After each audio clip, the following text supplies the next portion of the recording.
आप यहाँ पे थाने किस लिए आए हो भाई साहब? मैं एक रणजीत पटेल के खिलाफ शिकायत देने आया हूँ। तो उन्होंने महर्षि आश्रम पर भ्रामक जानकारियाँ पब्लिक तक फैलाई हैं। इस संस्थान ने उनसे 32 लाख रुपए लिया है, जो पूर्णतः गलत है। जिनको इन्होंने पैसे दिया है, संस्थान से उनका कोई लेना देना नहीं है।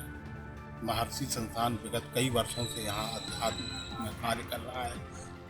विश्व कल्याण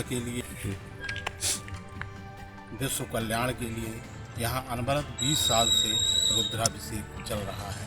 संस्थान की गरिमा को क्षति पहुंचाने के लिए रणजीत पटेल झूठे आरोप लगा रहा है। जिनको इन्होंने पैसा दिया है, उनके ऊपर ब्लेम करें। संस्थान का इससे कोई लेना देना नाम नहीं। क्या है संस्थान का? सुरेंद्र कुमार तिवारी, महर्षि आश्रम में ज़मीन की देखरेख करता हूँ। जी, ये जो ज़मीन का मामला चल रहा है, क्या मामला है? ये मामला फर्जी लोगों का है। संस्थान से इसका कोई लेना देना नहीं है। इन्होंने किन को पैसे दिए, किन से लेन देन की, किन से बातचीत की, संस्थान को इसकी कोई जानकारी नहीं है। और ना ही संस्थान की कोई भूमि विक्रय हो रही है।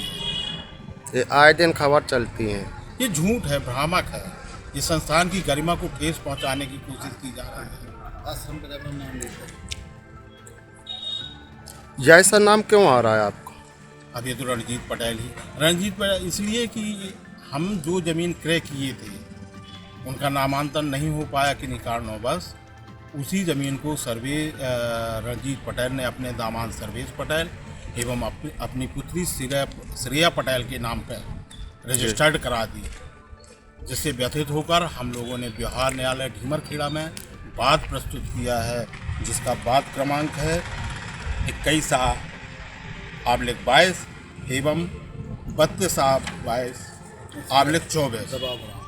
इन दोनों केस वापस लेने के लिए ही रणजीत पटेल दबाव बना रहा है और भ्रामक जानकारियां फैला रहा है। कारण कि ये दोनों बैनामा शून्य करने के लिए हमने बात प्रस्तुत किया है। अभी उसमें किसानी हो रही कि नहीं उस ज़मीन में जहाँ का मामला? किसानी हो रही है। किसानी हो रही है जी। किसके द्वारा की जा रही है? अभी एक ज़मीन 628 खसरा नंबर पे तो रणजीत पटेल ज़बरदस्ती खेती कर रहा है, और जो पड़रिया वाली ज़मीन है उसमें हमने सिकमी लिया हुआ है एक पटेल जी। और एक मामला और चल रहा है जो पेड़ई बमहौरी का भी मामला है, उसमें क्या है? ढीमरखेड़ा में हमारी 862/2 ज़मीन है, जिसको हमने रजिस्टर्ड विक्रय पत्र के आधार पर क्रय किया था। इसमें सुरेंद्र पटेल, राजेश पटेल और रणजीत पटेल ज़बरदस्ती कृषि कार्य कर रहे हैं, मना करने पे जिसकी शिकायत हमने थाने में भी कई बार दी है। और एक खसरा नंबर 722 है, उसमें भी ये लोग ज़बरदस्ती कृषि कार्य कर रहे हैं।